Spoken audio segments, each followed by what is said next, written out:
Hello and welcome. This is a drink called how to make iced Coca Cola Pineapple. First thing you gotta do is you put the ice cubes into this glass.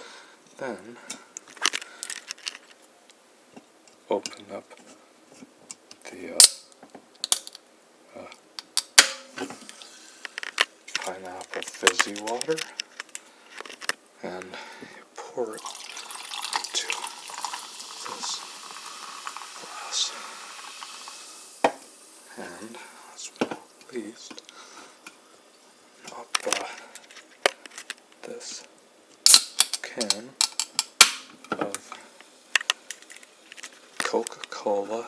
You pour it into this glass.